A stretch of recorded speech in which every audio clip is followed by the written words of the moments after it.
La plus grande tristesse de la vie de Michel Drucker fut la mort de son frère, Jean Drucker, le 18 avril 2003, à l'âge de 61 ans, d'une crise cardiaque.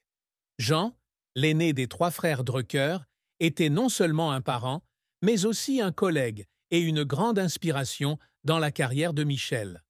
Né dans une famille juive de Vire, d'Abraham Drucker, médecin émigré de Roumanie en France en 1925, et de Lola Schaffler, autrichienne, Michel grandit au milieu des difficultés de la Seconde Guerre mondiale. Jean, en tant que PDG de chaînes de télévision telles qu'Antenne 2 et Canal+, a ouvert la voie à Michel dans l'industrie des médias et a été son protecteur et son conseiller spirituel.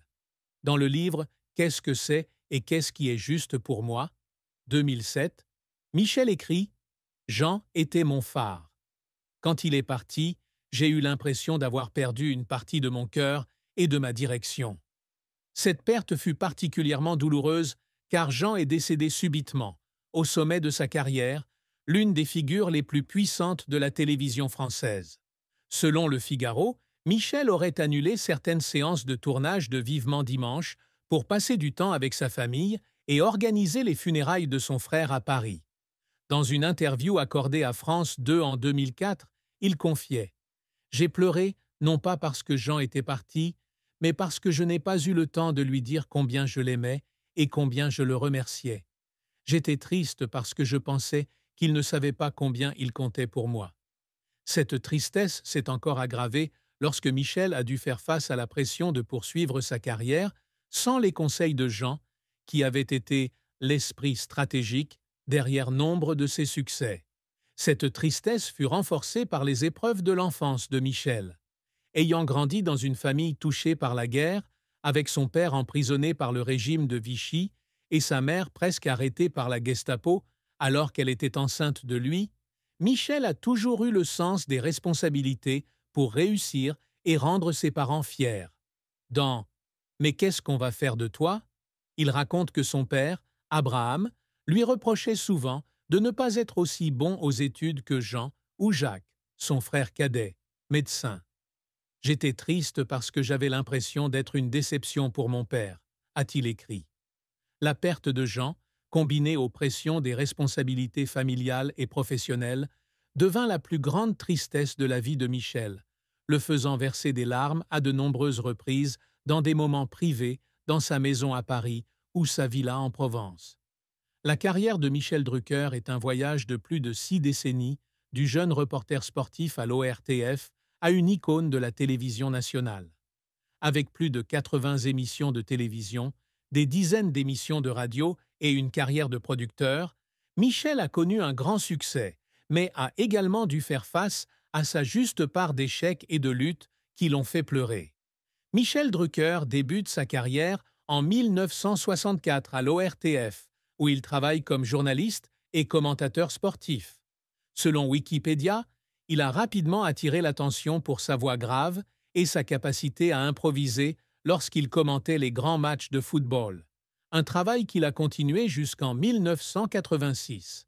Cependant, il s'est rapidement tourné vers l'animation de divertissement, en commençant par Tilt sur l'ORTF dans les années 60, une émission de musique et d'interviews pour les jeunes. Le grand succès arrive en 1975 avec les Rendez-vous du dimanche sur TF1, où il interviewe des stars comme Johnny Hallyday et Charles Aznavour, attirant en moyenne 5 millions de téléspectateurs par semaine, selon Le Monde. Durant les années 1980, Michel consolide sa position avec Champs-Élysées sur Antenne 2, une émission de divertissement du samedi soir qui combine musique, comédie et interview. L'émission, décrite par Le Figaro comme « le summum du divertissement français », a bénéficié d'une part d'audience allant jusqu'à 30% et est devenue célèbre à l'international après l'incident de 1986 entre Serge Gainsbourg et Whitney Houston, lorsque Gainsbourg s'est comporté de manière inappropriée en direct. Michel poursuit son succès avec Stars 90 sur TF1 dans les années 1990, une émission similaire mais plus moderne qui rassemble 6 millions de téléspectateurs par épisode. Le plus grand succès de Michel est Vivement dimanche, lancé sur France 2 en 1998 et diffusé sur France 3 à partir de 2022. Diffusée tous les dimanches après-midi, l'émission, avec son style d'interview intimiste et son ambiance caractéristique de chaise rouge, est devenue l'une des émissions les plus anciennes de la télévision française, avec plus de 24 ans d'antenne.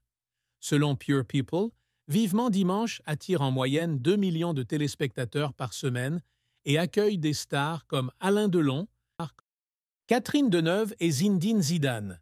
Michel a également produit l'émission par l'intermédiaire de sa société DMD Productions, mettant ainsi en valeur ses talents de producteur.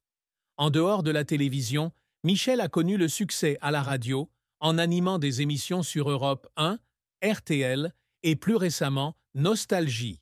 Il est également l'auteur de plusieurs ouvrages, dont Quelle est la signification de ceci 2007 et Qu'est-ce qu'on est faire de toi 2015 raconte l'histoire de son parcours d'un garçon timide, de Vire à une icône de la télévision. Ses contributions lui ont valu de nombreuses récompenses, dont le titre de chevalier de l'Ordre national du mérite, 1988, la Légion d'honneur, 1994, et le titre de personnalité de télévision la plus populaire dans de nombreux sondages de TV Magazine. Cependant, la carrière de Michel n'a pas été sans échec. L'un des échecs majeurs fut l'émission Studio Gabriel, 1994 à 1997, sur France 2, une émission d'interview quotidienne qui n'a pas réussi à attirer suffisamment de téléspectateurs et a été annulée après 3 saisons, selon Libération. Michel l'avouait dans « Mais qu'est-ce qu'on va faire de toi ?» qu'il avait sous-estimé la concurrence d'émissions comme Nulle part ailleurs sur Canal+.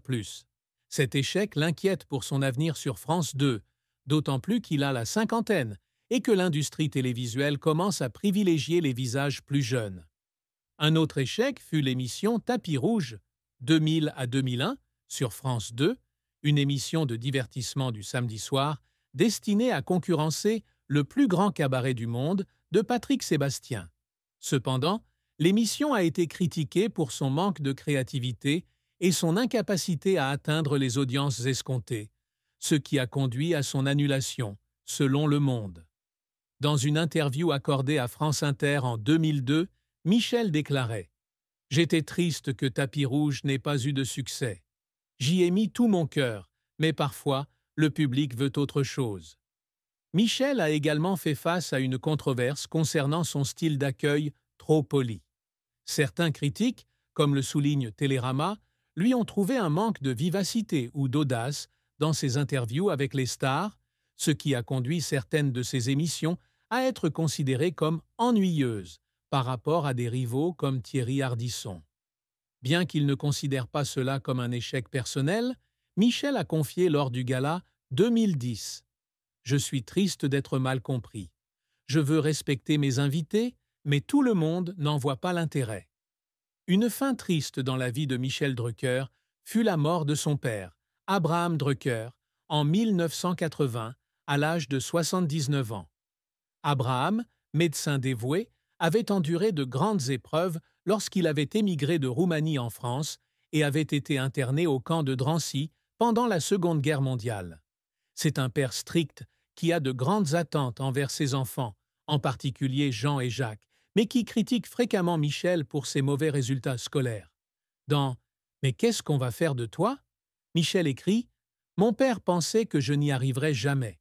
Quand il est mort, j'étais triste, car je n'avais pas encore prouvé que j'avais fait quelque chose de valable. » Le décès d'Abraham a laissé un immense vide dans le cœur de Michel, d'autant plus qu'il avait le sentiment de ne jamais avoir reçu de reconnaissance de la part de son père. Selon Gala, Michel a organisé des funérailles simples pour son père à Vire, où la famille avait vécu, et a passé des mois à réfléchir à ce qu'il pourrait faire pour être à la hauteur de l'héritage de son père. Dans une interview accordée à France Inter en 1981, il confiait « Je suis triste que mon père ne m'ait pas vu sur les Champs-Élysées.